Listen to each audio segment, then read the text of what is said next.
hit the subscribe button. Or don't. I really don't care one way or the other.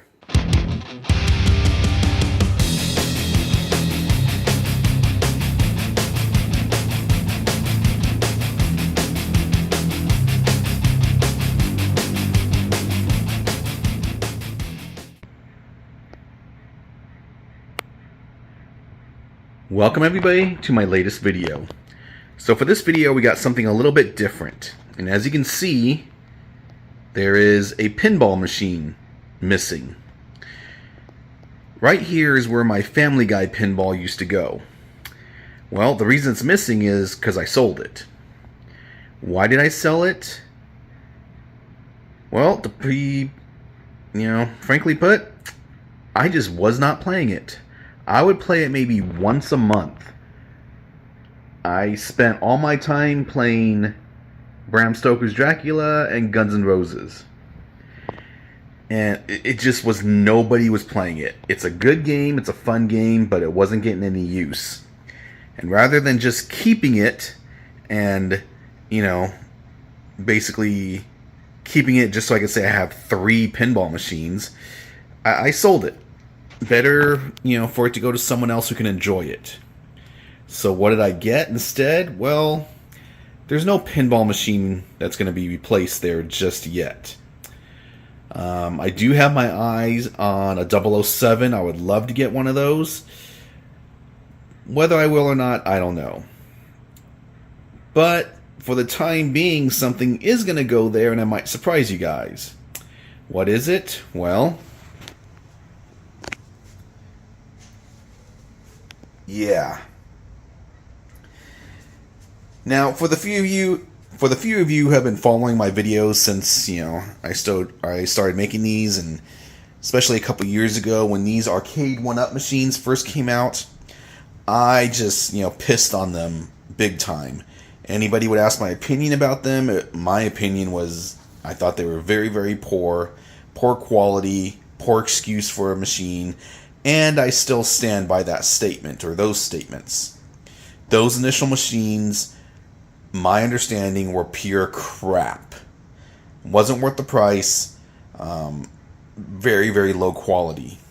Now, about 2 years ago, 3 years ago, I don't know, I did end up getting this thing. And I got it, I think it was free, so to speak. If I remember correctly, it cost me nothing in terms of dollars. I can't remember what the deal was. Did I have somebody trade it to me, or maybe I got it free points or something? I don't know. Or it may have been only like $100 or so. This machine I actually liked. I think it's fairly good quality. It's lasted all this time. I was initially playing it multiple times every day. Now I play it about once a week or so. But yeah, would I instead prefer a real Star Wars arcade cabinet? Of course. And if I was to get one, yeah, I'd sell this thing in a heartbeat. But back to this thing. Again, do I think these are as good as arcade cabinets? No. Do I think the quality, for what you get and what you pay for it, I think, are they overpriced? Yes. But the thing is, I don't have any machines anymore. If you've been following along, I sold all my arcade machines, and now I'm mostly into pinball. I do have some arcade boards that I have in storage. I'm keeping those for a rainy day. Hey, who knows, one day I might buy a bigger house, or, maybe, I don't know. But, yeah, I think at one time I had a total of 15 machines. I think that was the most I had at any one time. But, yeah, now I don't even have my Super Gun anymore. I sold that. Still have some arcade boards. I'm going to keep them for when that time comes. Currently, looking for a fairly good priced stand-up dynamo arcade cabinet with a CRT. A fully capped working CRT. But in California, those are hard to come by at a reasonable cost. Now, I do enjoy Street Fighter games. And I wanted to have something to where I could just, play some quick Street Fighter, even though it's not arcade perfect. I don't have my PlayStation 4 hooked up anymore. Instead, I got a Wii over there. Long story, but I still have my PlayStation 4. It's just, nobody plays online anymore, and then the game itself, trouble getting the joystick out, yada yada yada, messing with the TV. So I got this. Now again, much like this thing, I did not pay full price for this. This cost me pretty much about $150. Free shipping, basically free shipping to my Best Buy store. Just went down there, picked it up, paid $150. The rest of the payment came from not only Best Buy points that I had saved up and accumulated over the years, but also some gift cards that I won from work and from other people that I've just saved up. And I thought, you know what, why not? Don't need anything else. So I got this. I'll be building it with my granddaughter, see how it plays. I don't expect much. Like I said, I just want something really quick I could turn on, turns on in about 10 seconds, play. There is online play, that'll be interesting, but yeah, we'll see how it goes. Where's the list of games? There is quite a list of games. It's probably on the side, maybe. Yeah, it is. But really can't see too well, so yeah, we'll take it from there. If you have any questions, let me know. Until next time. Alright guys, so sorry about the background noise. I got the air conditioner on, it's nighttime. Probably got a little hollow sound going on here. But I wanted to show the control panel. Now this is the inside of the control panel, and it's normally protected with this right here. A real soft, flimsy, light covering. Side note, I thought about it, and regarding my criticism of these arcade one-up machines, I think I might have been just a little too harsh. I'll explain later. Still, would I pay full price for these? No. But I can sort of see the market. Now that I open my eyes a little bit more, I came from owning real arcade machines, so, yeah, I will admit I'm probably a little bit biased, but anyways, I'll get to that later. Yeah, I wanted to show you the inside of the control panel. Just, the buttons, they are cheap. The joysticks feel flimsy. The one nice thing that I will say, and I'll say it now in case I forget, yeah, you get not only octagonal gates, but you also get square gates. I like using charge characters, so I like the square gates. It comes installed, or at least mine did, with the square gate. The only thing I don't like is it's not really square. It's more of a circle. Yeah, so it doesn't feel as nice as it should. I'll probably be replacing these. But yeah, just wanted to show you the inside. I'll get together. I do have an update regarding some online play issues I'm having. So yeah, we'll get to that next. Alright, so here we are. Fully built. It's not really difficult to build. It was actually pretty easy. At least compared to when I built that thing. I don't know, it just seemed easier. I'm not quite sure why. Instructions, very simple to follow. Speaking of, you got your main instructions, other paperwork.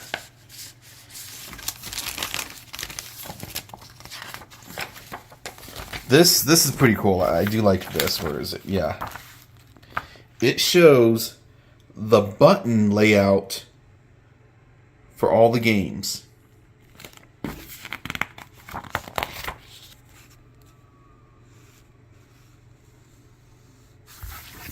What else we got here? Other instructions, Dutch, French, stuff you really won't need, but I guess it's cool that they put it in. Here are all of my extra parts. And like I said before, you get both square gate and octagon restriction plates.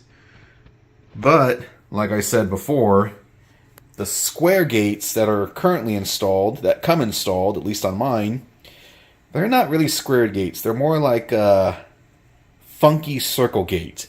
I can definitely feel the difference. They definitely need to be replaced. So that's one thing I don't like. There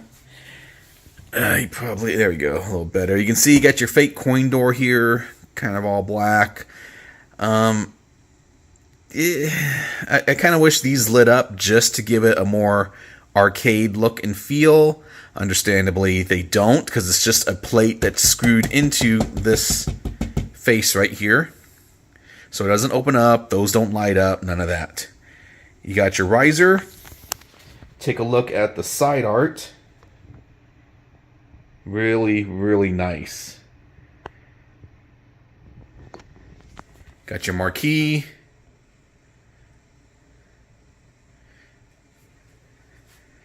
Your bezel.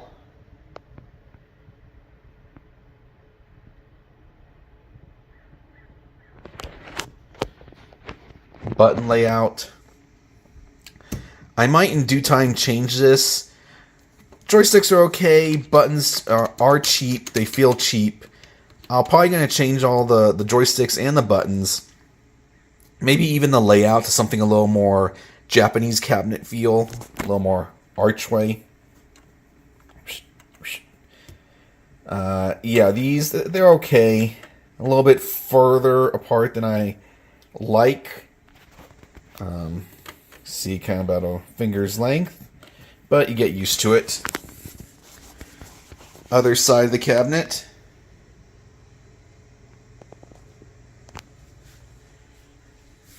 The top and the back. Just noticed I need to screw that in more. Alright, let's go ahead and turn this sucker on. Alright, we're going to turn this on.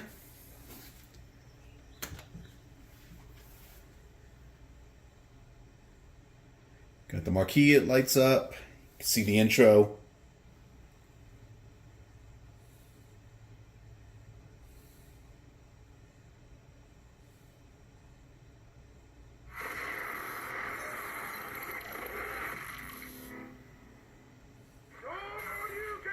Perfect. Nice little intro there.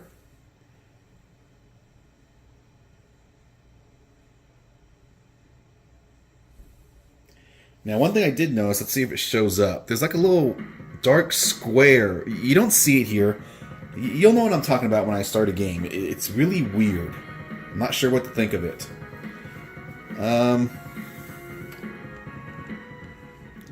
Lower the volume. Alright, so just take a look here. Now, I did have an issue getting this to work via Wi-Fi and basically go online and compete against people. Initially, out of the box, although I could hook up to my router, no problem. In fact, let's go to, here we go. So you got your menu here, network settings, restore factory settings, menu, sound effects, background, check for update, back to main menu.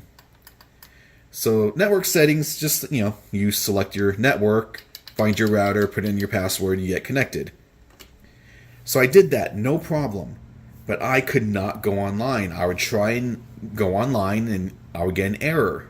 I tried to look for, code update. It would say, try back again, you got an error. In fact, I'll try and put some pictures, hopefully if I remember, of what errors I was getting. Nothing seemed to work.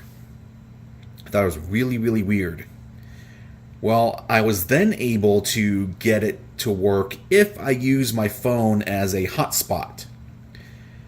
I enabled that. I was able to get online, no problem. I should also mention, before I used my phone as a hotspot, I even tried to get online by connecting an Ethernet cable from the quote-unquote arcade, from the arcade 1-up to the router. Even with a direct connection with a known working Ethernet cable, I could not get online. It still was not working. So like I said, I used my phone as a hotspot, no problem.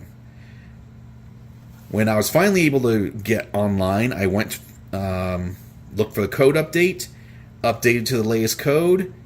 Now, no problem. It's perfectly fine. I don't need my phone as a hotspot. It hooks up no matter what. So you do have to look out for that.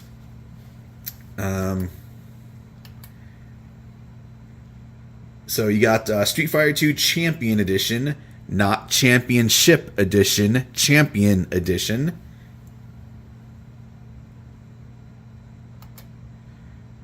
Hyper Fighting. Can you see that? Weston Zhang instead of Justin Wong. Super Street Fighter 2 Turbo. Now, this is kind of weird because it says Super Street Fighter 2 Turbo, but when you load up the game, it says Super Street Fighter 2 X. Or, Super Street Fighter 2 X. Emulation is okay. You definitely see the differences. If you've been playing games, you've been playing the real arcade hardware as long as I have, you definitely see the difference with all these games. Or I've seen the difference with this one and with Hyper Fighting. But you also get Super Puzzle Fighter 2 Turbo, Pro Gear, Gaiga Wing, Battle Circuit, Captain Commando, Armored Warriors, Strider, Final Fight, King of Dragons, Saturday Night Slam Masters, and Capcom Sports Club. So you do get quite a few games, and that's a bonus. Do I think it's worth it? That's a loaded question, especially coming from someone like me. And I'm probably going to release a video later giving my thoughts on arcade 1-up cabinets. But, yeah.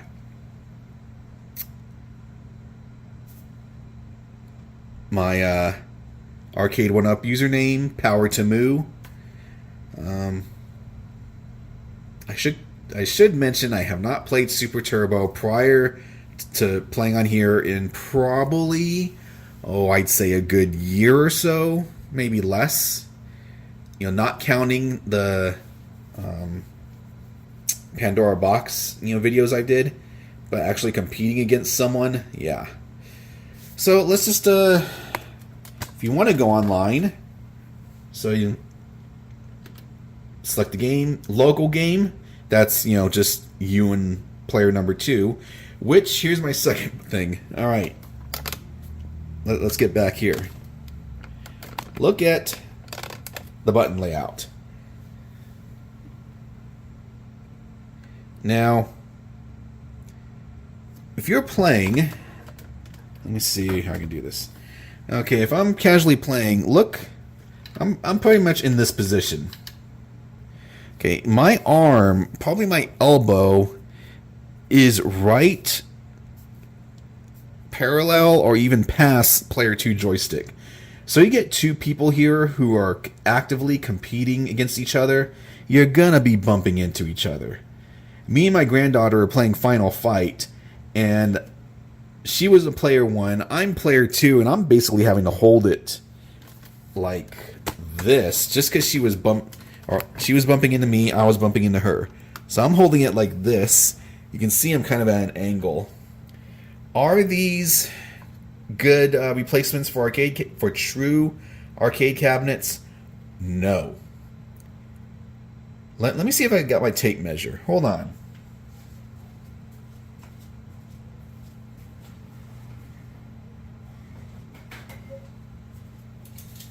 Alright, so just to give you an idea, the height from the bottom to the very top corner 61 inches. The control panel, 19 less. Ooh, yeah, you can argue 19 and 3/4 inches. Very small. So yeah. All right. So let's get some music here. Let's see.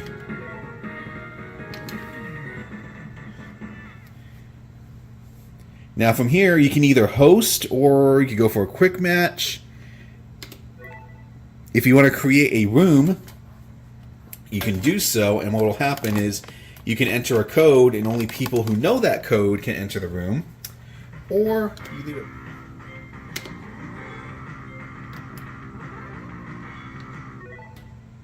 Alright, sorry about that. Had a little issue. Yeah, so from here, you can either host, or you can go for a quick match. If you want to open your own little room, you can enter a code, and whoever knows that code can enter it, or you just leave it blank and yada. Alright, so how's the gameplay? Well, let's find out.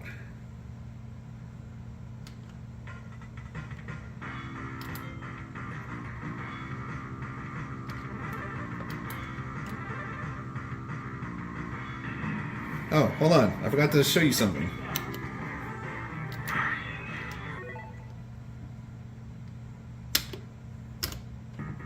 Alright, so Super Street Fighter 2 Turbo, game select.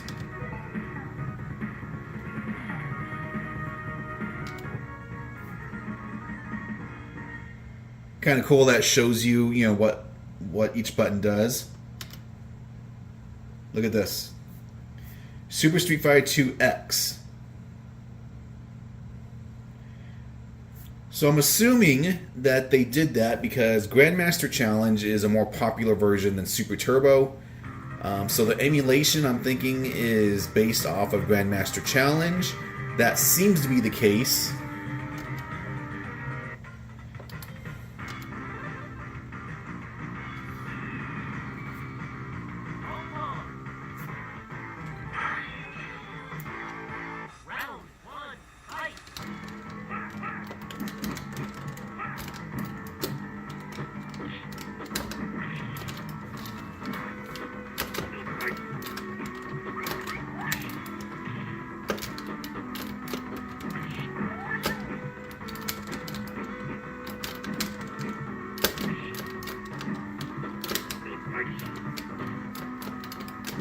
I am just showing you guys how it plays, because I am at an angle right now.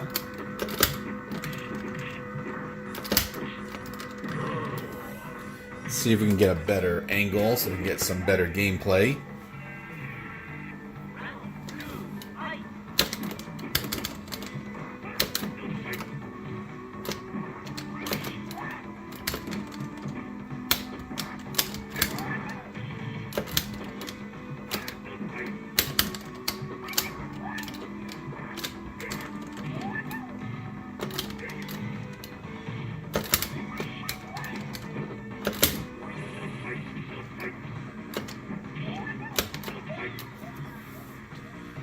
So, yeah, it's not the best, but, it's better than nothing. But yeah, take it for what you will. Do I think it's worth it? Again, that's a loaded question for me. This goes for about $500 plus tax, plus shipping if you need to have it shipped, depending on where you purchase from. I got it at a discount, or sort of, at least cash out of pocket discount. I'm happy with it because I really didn't pay that much. For me personally, if I would have paid the full price cash, probably not worth it. But yeah, I'll release a video later on my feelings of arcade 1-ups. So there you are. If you have any questions, let me know. Until next time. That's it, man. It's game over, man. It's game over.